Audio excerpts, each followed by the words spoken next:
You're streaming CBS News Bay Area. Well, thanks for joining us. I'm Ryan Yamamoto. Here's a look at our news headlines this morning. Heads up for transit riders across the Bay Area starting tomorrow. You won't need a Clipper card to ride BART. You'll be able to tap to pay with your cell phone using your credit card or mobile wallet like Apple Pay and Google Pay. Other transit agencies like Muni will continue to use Clipper cards, at least for now. A young woman who was struck by a car while walking her dog in Santa Rosa has died. 19-year-old Natalie Fisher was pronounced dead over the weekend, 3 days after the crash. Police say the driver stayed at the scene and cooperated. Investigators do not believe alcohol or faulty signals played a role. In the meantime, speed limits could be lowered on nearly 30 streets in Santa Rosa. The city council voting on a plan today. The proposal could cut speed limits by 5 miles per hour and would be enforceable by radar. San Francisco police are searching for a newborn infant they believe is at high risk of being neglected. Police say the 7-day-old baby girl was last seen with her 33-year-old mother at the Target store in Geary and Masonic. This happened on Monday. If you see them or know anything, you're asked to call 911. Japan's SoftBank is investing $2 billion into Santa Clara-based Intel. The money is a lifeline for the chipmaker that has struggled to adapt to the booming artificial intelligence industry. The offer comes just days after reports the White House could take a $10 billion stake in Intel. And President Trump says he's working to set up a meeting between the leaders of Ukraine and Russia to talk about ending the war. Trump hosted Ukrainian President Volodymyr Zelensky and several European leaders at the White House yesterday. While they were there, Trump stepped out to have his own 40-minute call with Russian President Vladimir Putin. Okay, now let's get a check of our forecast with First Alert meteorologist Jessica Birch. Well, we're off to a beautiful start for our forecast as we head into this week, but we do have a big warm up right around the corner. Enjoy this while we have it. 70s and 60s in the forecast from San Francisco down into Half Moon Bay. A mixed bag of 80s and 70s throughout our inland spots throughout this afternoon, including the Santa Clara Valley. But as we head into the next couple days, high pressure starts ridging its way in. That's going to warm us up. It dries us up widespread throughout the bay. We'll even see some triple digits on the map right around the corner off into the East Bay. I'll show you that in a second, but let's start off with today, because temperatures are right around average this afternoon, but we still have that strong surface level wind kicking up a lot more into the afternoon hours. San Francisco just around lunchtime up to around a 20-mile-per-hour wind gust. Will max up to around a 30-mile-per-hour wind gust along our coast before things start to die down heading into this evening. Now at the surface level, we woke up to some clouds in the forecast earlier this morning throughout the bay. That pulled back pretty fast along the coast. Now we're just seeing sunshine throughout our inland areas today, including the peninsula. With the exception of the coastline, it's a pretty beautiful day if you ask me. But let's take a look at the next 7 days, because that huge heat up that I was just talking about, we're going to notice it everywhere throughout the bay, but especially in our inland spots. That's where the heat risk really lies. As relative humidity drops and temperature starts to rise, we'll eventually hit the triple digits off into our inland spots like the East Bay. We'll see upper 90s throughout the North Bay and the Santa Clara Valley. The good news is low pressure starts to really assist that heat as we head into this weekend, and we're going to get right back down to average by Sunday heading into Monday of next week. Now you make your way over into the bay. Oakland, San Francisco, Daly City, Berkeley, back and forth from the Bay Bridge. Today we're sitting in the 70s. Tomorrow we're in the upper 70s. We see some low 80s by Thursday, and then we're right back down to average heading into this weekend's forecast for beautiful activities outside. Well, President Trump says he's pushing to lay a path toward peace between Russia and Ukraine.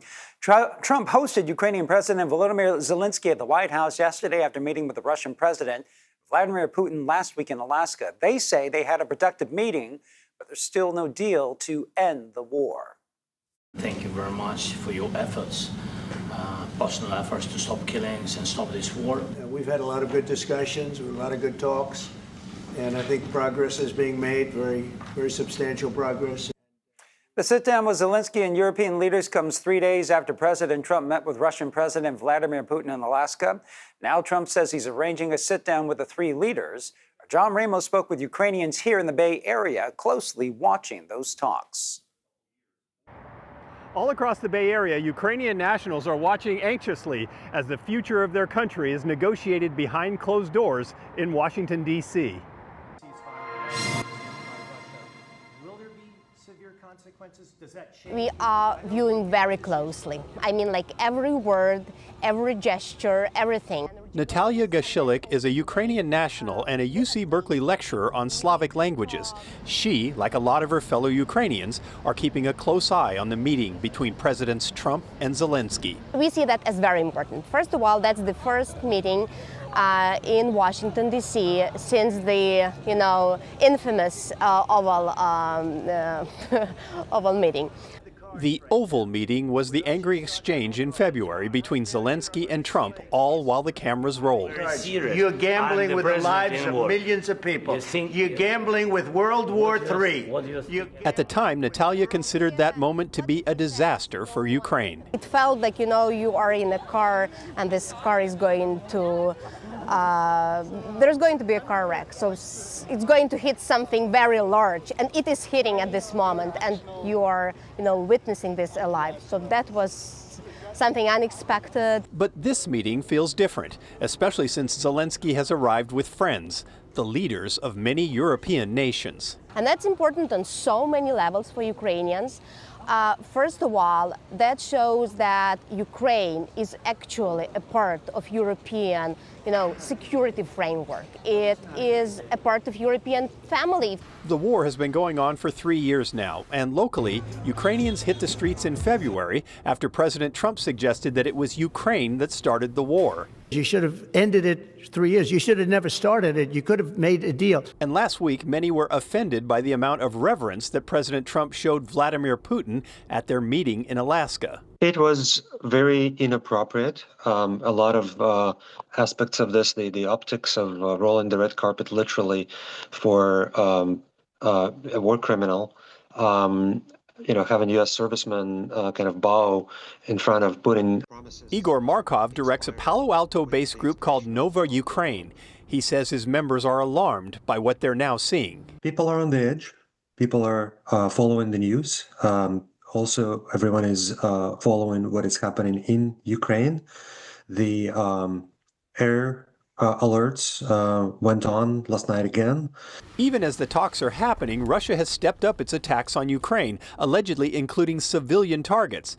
Markov believes Putin is acting out of desperation as his economy crumbles, hoping to force a deal that would allow Russia to keep portions of the land it has already taken. If President Trump's condition is that Russia gets to keep territory that it has taken over, you would say what? This is a no-go. And this is a no-go for Europe. This is a no-go for Zelensky. This is a no-go for the people of Ukraine. During the campaign, President Trump frequently boasted that he could end the war in Ukraine in 24 hours. He now admits it's more complicated than he thought. To Ukraine and to Europe itself, land isn't just a bargaining chip. It's actually someone's home. And the Ukrainians say they still need American weapons to defend themselves, but will need Europe to help foot that bill. That is something that President Trump has been pushing for.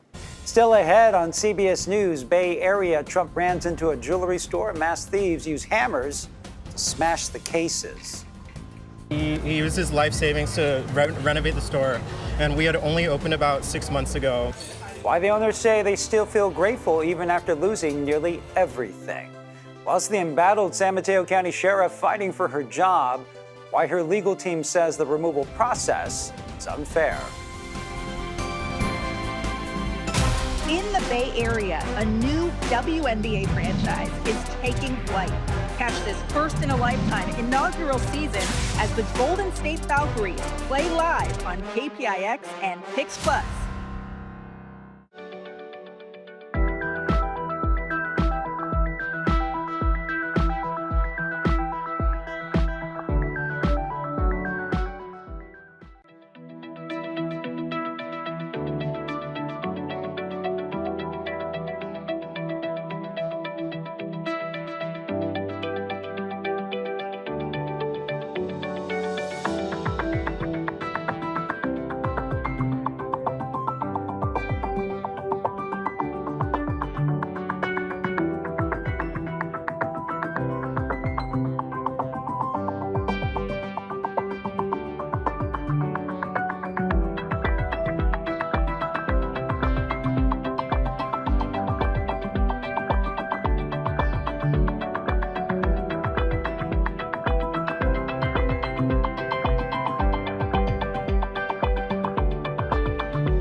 We have a big warm up in the forecast right around the corner as we head into the next couple days. Where we notice it the most, well, honestly, all of our microclimates, but really those inland areas heating up to the triple digits by Thursday.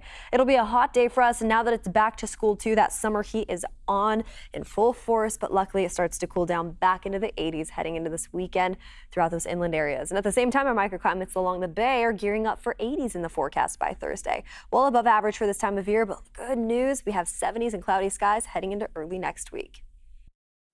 California is joining 21 attorneys general in another lawsuit against the Trump administration. This one focuses on the move to block more than $1 billion in annual grants to the victims of crime acts unless states enforce its immigration agenda. California Attorney Rob Bonta says that that's illegal. They're putting public safety and survivors of crime at risk, and they're holding over $1 billion of federal funding hostage to strong-arm states into joining their inhumane and frenzied immigration agenda. The Victims of Crime Act was established in 1984. It provides victims with services like medical and funeral expenses, emergency shelter, and counseling. States use this money to assist nearly 10 million victims every year. California was expected to receive $165 million this fiscal year in grant funds. City of Oakland is no stranger to smash and grab robberies, but a recent one cost a business nearly everything. Police say the thieves crashed a truck into a jewelry store before rushing in and taking whatever they could. Armanda Harry spoke with the owner and his son about what it means for their business going forward.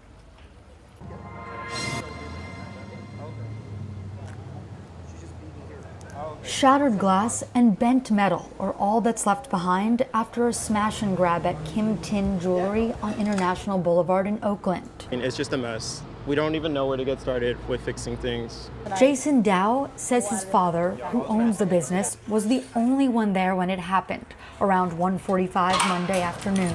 I was scared for his safety, right? Because usually, well, there's been a lot of stories about jewelry stores getting robbed in the Bay Area, and a lot of them ended out fatal. So I was really worried. After getting the call, Dow rushed down to the store to see his father, grateful to find he was alive with just some cuts and bruises. His father didn't want to appear on camera, but spoke about his experience. I'm walking, I hear the very big sound, loud sound, like the bomb something. Bam! He says he looked up and saw the white truck had backed into the building.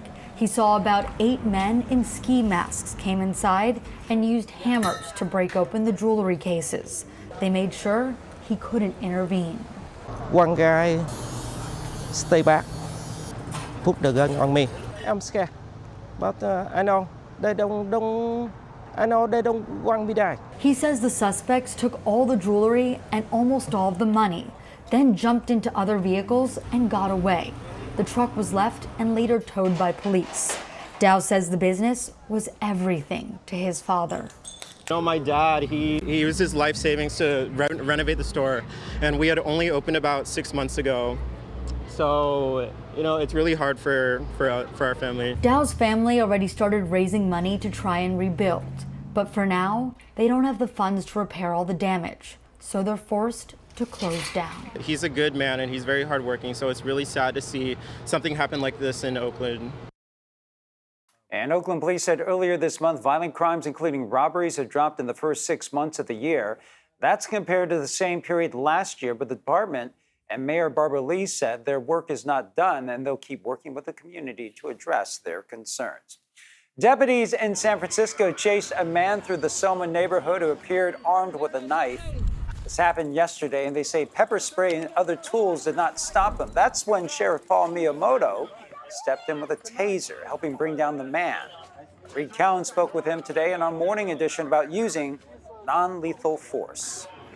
This is an example of the use of a tool that we have on our tool belt that is designed to stop somebody and to give us an advantage and take control of that individual so that we can take them into custody, make sure they're not harmful to themselves or to anybody else, and it's a safer way for us to do things. And the collaboration between us and the police department in order to resolve this matter was really what I want to highlight. There was another deputy involved as well. Yeah. We both discharged our tasers and were able to stop the individual from continuing on his way.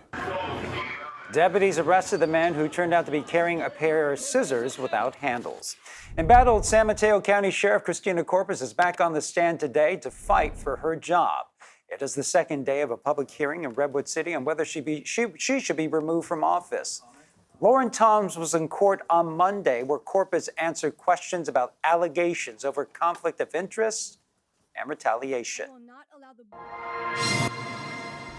For the first time publicly, San Mateo County Sheriff Christina Corpus answered direct questions as she faces a hearing that could remove her from office. She testified about how she ran her office and her relationship with her executive director, Victor Iyenjay, insisting she did not have a romantic relationship with him, an issue the county points to as a clear conflict of interest. Her attorney, Tom Perez, insists the effort to remove her has been biased and rushed. This trial will show that, yes, people opposed her and people went to defamatory lengths to remove her, and we're going to keep fighting. Attorneys for the county laid out a list of allegations that Sheriff Corpus did have an intimate personal relationship with Iyenjay. They say she retaliated against deputies she deemed disloyal, obstructed investigations, and neglected her duties. The county pointed to Iyenjay's hiring as a prime example, a real estate broker brought in at nearly $200,000 a year. They called former high-ranking members of the department as witnesses who testified about unusual behavior between Corpus and Iyenjay, sharing meals together and logging on and offline at the same time, a trip to Hawaii, and a pattern of forceful behavior towards deputies. County spokesperson Effie Miliones Verducci says the county is prepared to make their case for her removal. In the removal hearing that's beginning today at the county, we are looking forward to the evidence, the witness testimony that's coming out, and the factual evidence that will be presented by both sides to put a definitive picture of what has been happening here and to help us all move forward. Overseeing the hearing is retired Judge James Emerson from Santa Clara County, who began by noting this is not a criminal trial. Legal analyst Steve Clark says it's a rare civil proceeding that could lead to the end of Corpus's tenure as San Mateo County's top law enforcement official. This is not a criminal trial about putting someone in jail beyond a reasonable doubt or a civil trial awarding someone money. This is really about whether the county can establish good cause for removing Sheriff Corpus. And that's really a subjective standard, and it'll be up to the judge to decide whether the county's made its case. Corpus's defense team argued this hearing isn't about misconduct by the sheriff, but her efforts to address the culture of what they called the old boys club inside the sheriff's deputies union. Her attorneys say Corpus inherited a double overtime deal that ballooned to $16 million, far beyond projections. And when she tried to end it, they say the union turned against her. Her attorneys insist she's being targeted for trying to modernize the sheriff's office as the county's first female sheriff of color. A historic move to oust the sheriff now playing out in an open courtroom. You may not like how they're handling it, but are they getting the job done? And I think that will be very important for her to make that case. And retired Santa Clara County Judge James Emerson is presiding over the 10-day hearing. Will have 45 days to write his own report and send it to the Board of Supervisors. Then he'll decide whether to remove Corpus from office. Still ahead, the NFL introducing new technology this season. Why one 49ers claiming the league stole his idea. Oh, thank you so much.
you are going to notice a huge warm up around the corner as high pressure starts to ridge its way in. What this is going to do for us, it drops our relative humidity. So we will see sunnier skies, warmer weather. We're going to see daytime highs start to peak, eventually hitting the triple digits, making us keep a close eye on places like the East Bay when it comes to our heat risk map as early as Thursday.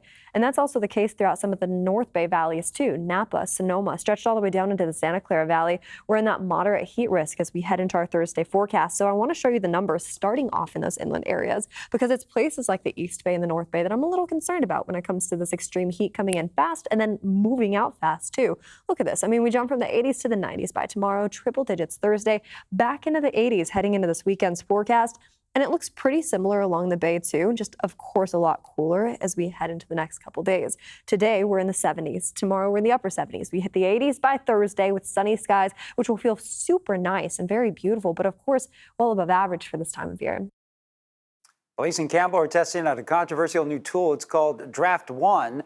Officers are using the artificial intelligence-powered software in their body-worn cameras to help write their police reports. Here's how it works. After an officer records an interaction on their body camera, they request that Draft One create a report.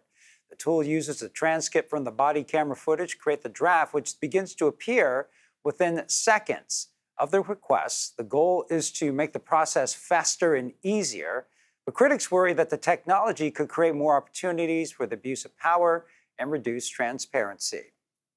Well, the NFL is introducing new technology this season to help measure first downs, and they may have gotten the idea from George Kittle. Fern Glenn explains.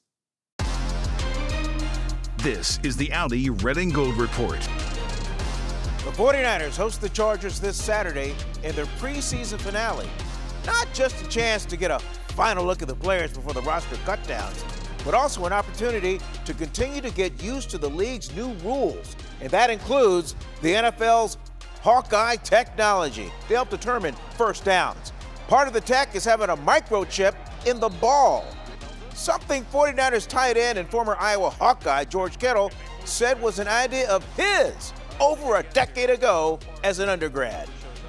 Back in college, I was in an entrepreneurship class, and we had to invent something and make a business sale for it. And my invention was a microchip in a football for measurements. And I thought of that back in 2014, and I should have done something with it because that would have been very helpful for me today because they could have bought it from me. But I missed my window and I missed my op. You definitely probably named it Hawkeye. I can't remember what I named it. That was 12 years ago, but you know what? You named it Chip in the Ball. Something like that, man. Something easy, something catchy. With the Red and Gold Report, I'm Vern Glenn. Hey, the Golden State Valkyries back in action tonight at Chase Center, taking on the Phoenix Mercury. It's a tough matchup for the Valks. Coming off a loss on Sunday, last time the two teams met, the Mercury won by 1 point thanks to a controversial free throw. Golden State hoping the Bahala crowd can lift them to a win before they head to Phoenix on Friday. Valkyries in 7th place in the standings with 10 games left in the regular season. Top 8, though, they do make the playoffs. You can watch the Valkyries take on the Phoenix Mercury tonight. Pix Plus 44 Cable 12. Live pregame starts at 6:30. And coming up our next half hour in CBS News Bay Area, thousands of San Francisco city workers back in the office. Now downtown businesses are hoping to cash in on their return. Hopefully people in the downtown also coming back more days a week so I can able to get more business.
You're streaming CBS News Bay Area. Well, thanks for staying with us. I'm Ryan Yamamoto. Here's another look at our news headlines. Heads up for transit riders across the Bay Area. Starting tomorrow, you won't need a Clipper card to ride BART.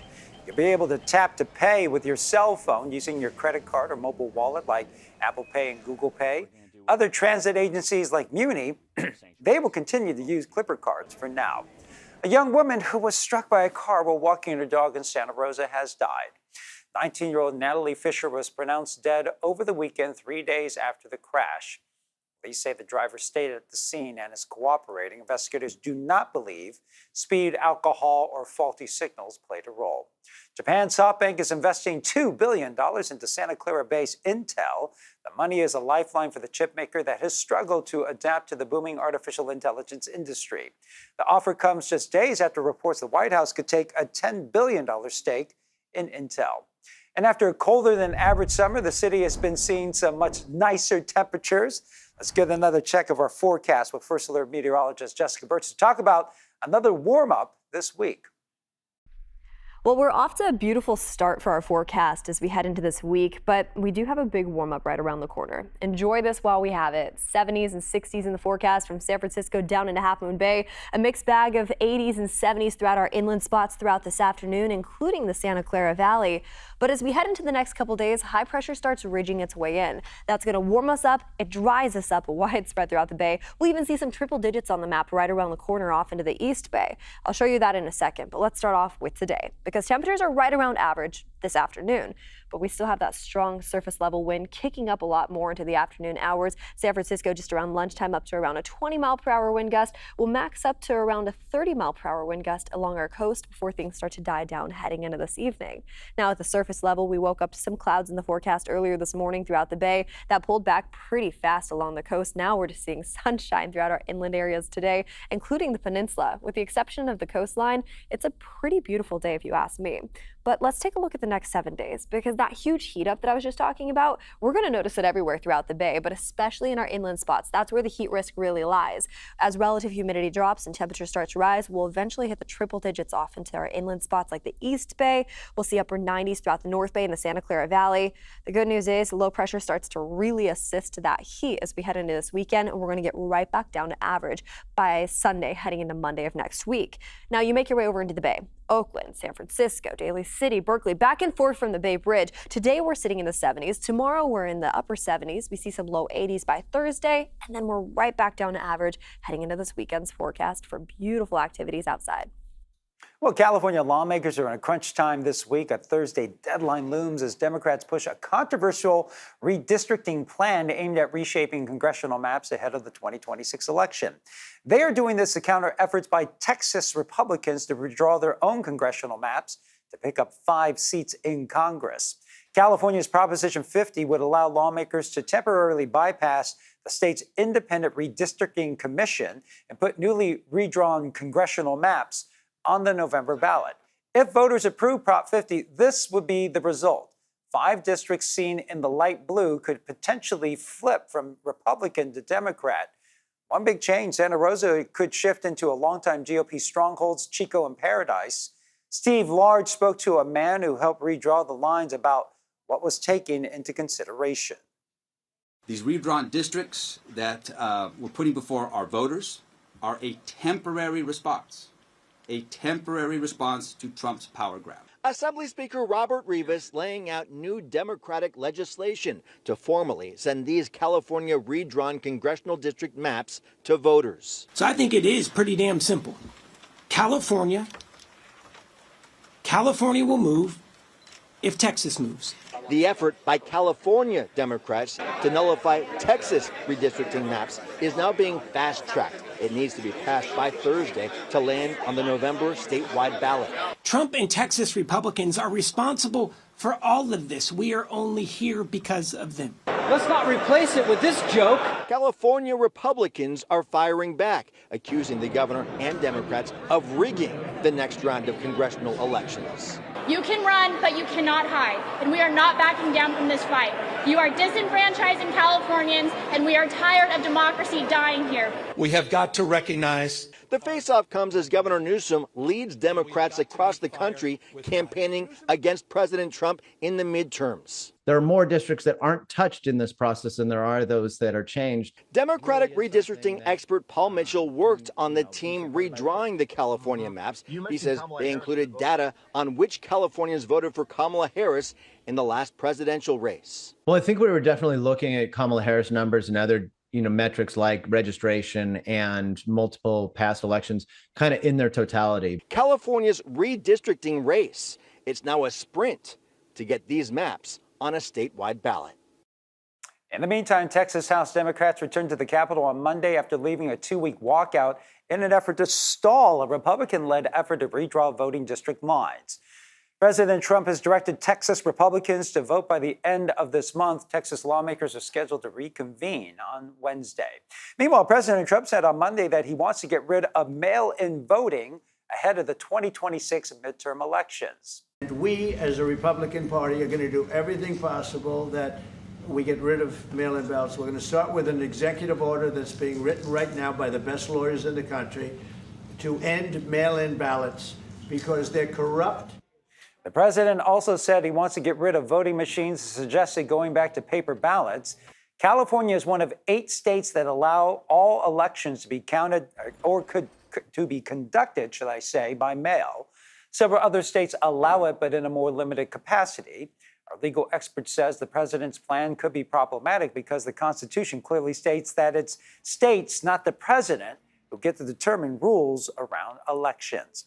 Governor Gavin Newsom's office touted successes around the state in tackling the homeless crisis. His office released data on cities and counties that are seeing a decline in homelessness. This is all based on point-in-time counts from January.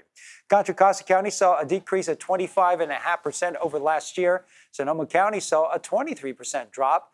The city of Los Angeles saw an 8% decrease in unsheltered homelessness. In the meantime, Santa Clara County's homeless population rose by 8% from 2 years ago. And that is where the city of San Jose has already started to clear one of its biggest encampments.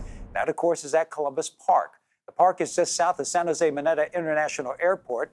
People were told to accept and offer a shelter or leave the park by 7 a.m. on Monday.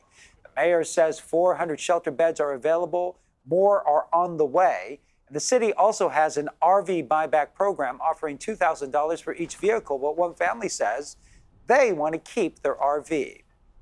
I don't like that the city's trying to move me out. I'm trying to find a place to put my stuff. I'm trying to find a place to put my RV. But so far, the city is not offering a place to put my RV. Full cleanup of the park could take several weeks. The city plans to redevelop the park next year, adding playgrounds and ball courts. This week, 10,000 San Francisco city workers started returning to office for the mandatory 4-day in-office work week. Mayor Daniel Lurie's mandate was originally supposed to take effect back in late April, but that was pushed back until now after negotiations with labor unions. Kenny Choi takes a look at the impact of more employees returning downtown, especially for small businesses trying to stay afloat.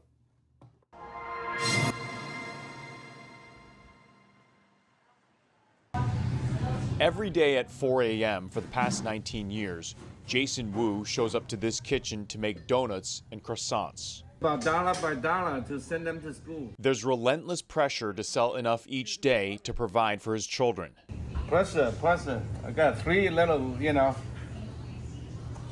baby at home. Gateway Croissant is about a block away from City Hall. Most days, it's a 16-hour day for Wu, but it feels like a lot more. 24 hours, 7 days. Hi, can I help you?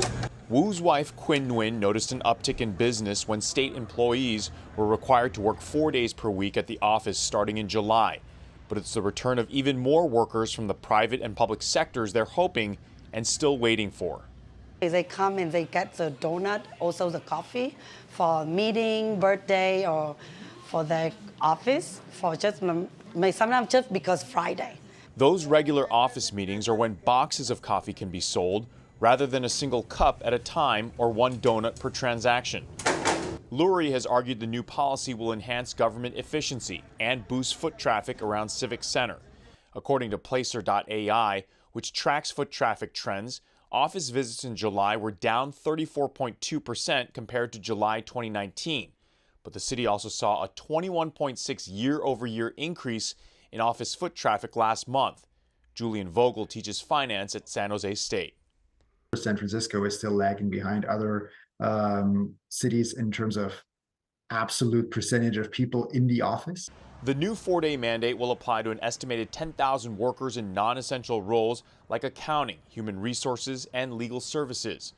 Vogel believes small businesses could see significant boosts. But now the government, the public workers coming back, incentivizes somebody to open something in that former sandwich shop location, which now makes private industry more likely to come back. Hopefully people in the downtown also coming back more days a week, so I can able to get more business. The couple at the corner of Golden Gate and Larkin believes new city policies are making a difference and benefiting small businesses like theirs. Not like just talk. So you see it on the streets? We see it on the street, yeah. We feel it right here. He won't be working less, but Jason Wu will be a little more hopeful with the promise of more business on the horizon, even if it means long mornings, days, and nights ahead. According to the mayor's office, about 70% of city workers in critical public space or critical public safety, healthcare, transportation, and infrastructure jobs have already been working in person full time. College students in San Francisco also returning to the classroom this week. Today is move-in day for San Francisco State University, go Gators, at a new campus project bringing affordable housing to hundreds of students. Veronica Macias was at West Grove Commons this morning as students prepared to check into their new home away from home. Students are arriving here at San Francisco State University right now, unloading their belongings and getting ready for that college life. And we know that college life can be very expensive. There's a handful of members here, the move-in crew that's at the ready to get them going. So they can use any help they can get when it comes to moving in, which is really nice here at San Francisco State. There's a new complex that's offering 700 affordable units to students. It's the West Grove Commons, and it's the first of its kind that's funded through a state grant to address the limited number of housing for college students. University leaders say that it's going in the right direction for California that needs to take an effort here to preserve access to higher education. According to San Francisco State's website, student housing on average costs about $16,000 a year. A 2020 UCLA study finding that the number of students experiencing homelessness in California between K through 12 has increased more than 48% in the last decade, which is why making low-income beds available to students is so important, according to this one student. I'm a first-gen student, so I'm the first one to set this kind of path for my family. The affordable housing makes it so nice to be able to just be able to breathe and just not worry about all the money that it is, because it really is a lot of money. Here at San Francisco State University, this is going to be the scene throughout the day. People moving in, getting ready for their college years here. We talked to a couple of sophomores really looking forward to their college life, also telling us that living on campus really helps with their academic success. And K through 12 students at San Francisco Unified also returning to class this week. Mayor Daniel Lurie joined educators at Sanchez Elementary yesterday just before classes began to stress the importance of attendance. Everybody understands how important our public schools are. And I think Maria Sue is focused on making sure that we get back to focusing on our kids and their outcomes. We want our parents to know that even missing just 2 days of school a month can set our kids back. It comes as the district is promoting its Be Here campaign. The nonprofit Spark SF launched the campaign in hopes of cutting down chronic absenteeism to help both students and the school district. Teachers have stressed with parents the importance of, showing up. Have had to educate families on what is too sick to be at school versus healthy enough to attend. That's the family side of things. And then with the students, we've been trying to have some things that students really look forward to. In just 3 years, they reduced absentee rates from 70% to 37%. Up next is a punk rocker turned music producer, how he's using tunes to empower the transgender community in San Francisco. I really want to create a space where we can be seen and heard and respected. In the Bay Area, a new WNBA franchise is taking flight. catch this first-in-a-lifetime inaugural season as the Golden State Valkyries play live on KPIX and Pix Plus.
We have a big warm up in the forecast right around the corner as we head into the next couple days. Where we notice it the most, well, honestly, all of our microclimates, but really those inland areas heating up to the triple digits by Thursday. It'll be a hot day for us, and now that it's back to school too, that summer heat is on in full force, but luckily it starts to cool down back into the 80s heading into this weekend throughout those inland areas. And at the same time, our microclimates along the bay are gearing up for 80s in the forecast by Thursday. Well above average for this time of year, but good news, we have 70s and cloudy skies heading into early next week. Well, when it comes to creating spaces where queer and trans musicians can thrive, KB Boyce is not just making music, he is making change. Bay Area artist and punk music pioneer has spent decades lifting up voices like that of La Femme Bear, the first Black trans woman to produce a Billboard Top 10 record. We matter to each other, you know? And like, let's make something. Even if it doesn't go anywhere, let's just create. Because we are worthy and matter to each other. And I think that is the thing that Queer Rebels is always trying to instill. Like, it's just, hey, we got you, we got each other. Like, that's what we got. Lorene Ayu takes a closer look at KB's journey and the movement he has helped to build. For KB Boyce, music is a lifeline. The Black trans musician, originally from New York, says punk music gave him a space to feel accepted, especially while navigating his own identity. Music is medicine for me, and I feel like it's also, that is a shared thing throughout the world. It can make you feel better. It can bring your spirits up. It can bring you to tears, and sometimes that's what we need, is to cry, a good cry. But music, to me, is magic.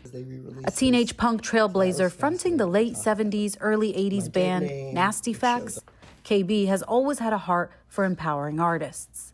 But when he moved to the Bay Area and saw that queer and trans artists were struggling to get paid for their work, he knew he wanted to do something about it. I am very much invested in creating spaces for queer and trans musicians, artists of all kinds, actually.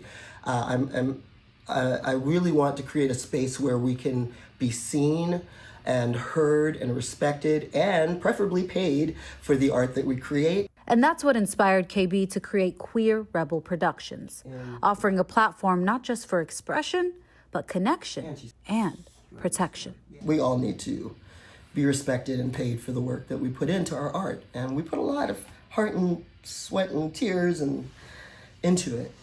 As KB reflects on his journey from east to west, he says he's grateful for the sense of community the Bay Area has offered him. I felt really at home here ever since. And it's been over 30 years that I've been out here now, and I love it. The kind of love that keeps him creating one melody at a time. And to see the rest of our Transgender History Month stories, just go to our website at kpix.com. Well, coming up, we're going to show you what happened when our Julia Goodrich came face to face with a black bear. Yeah, there it is, that broke into a home in the middle of the night.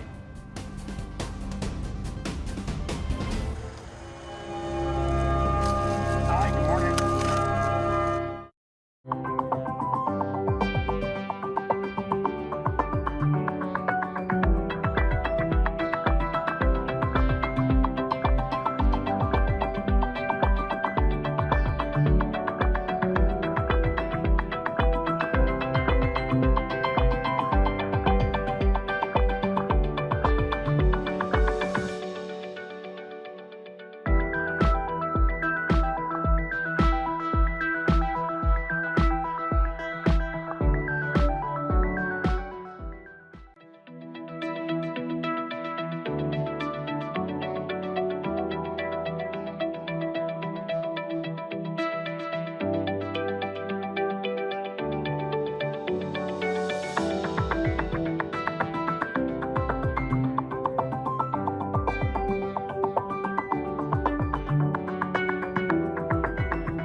You are going to notice a huge warm up around the corner as high pressure starts to ridge its way in. What this is going to do for us, it drops our relative humidity, so we will see sunnier skies, warmer weather. We're going to see daytime highs start to peak, eventually hitting the triple digits, making us keep a close eye on places like the East Bay when it comes to our heat risk map as early as Thursday. And that's also the case throughout some of the North Bay valleys too. Napa, Sonoma, stretched all the way down into the Santa Clara Valley. We're in that moderate heat risk as we head into our Thursday forecast. So I want to show you the numbers starting off off in those inland areas, because it's places like the East Bay and the North Bay that I'm a little concerned about when it comes to this extreme heat coming in fast and then moving out fast too. Look at this. I mean, we jump from the 80s to the 90s by tomorrow, triple digits Thursday, back into the 80s heading into this weekend's forecast. And it looks pretty similar along the bay too, just of course a lot cooler as we head into the next couple days. Today we're in the 70s. Tomorrow we're in the upper 70s. We hit the 80s by Thursday with sunny skies, which will feel super nice and very beautiful, but of course well above average for this time of year. Well, have you ever gone to Tahoe? You know you're supposed to watch out for bears.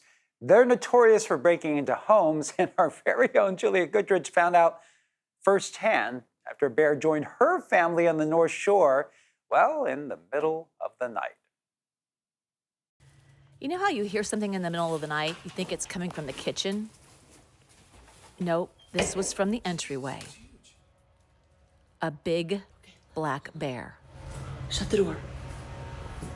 Look at that thing. Oh God, your mom's back in the car. It's okay. So he took off with some food, and we spotted him just right outside the house, having a feast. This is peanut butter. So, of course, I went into reporter mode. Trying to figure out how the heck this bear got in. It's 3 a.m. right now.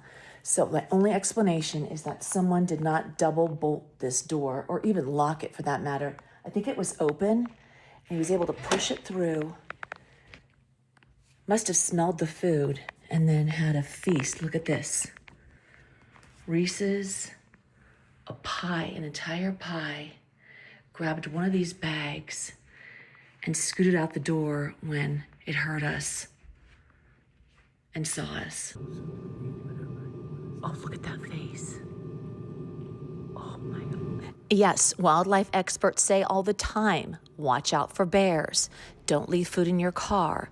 We didn't have food in our car. Just didn't think this friendly guy would open the front door and make himself at home. The end. That's a huge bear. Okay, thanks for streaming CBS News Bay Area. I'm Ryan Yamamoto. We'll be right back with your First Alert forecast and a look at your top stories.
You're streaming CBS News Bay Area. Well, thanks for joining us. I'm Ryan Yamamoto. Here's a look at our news headlines this morning. Heads up for transit riders across the Bay Area starting tomorrow. You won't need a Clipper card to ride BART. You'll be able to tap to pay with your cell phone using your credit card or mobile wallet like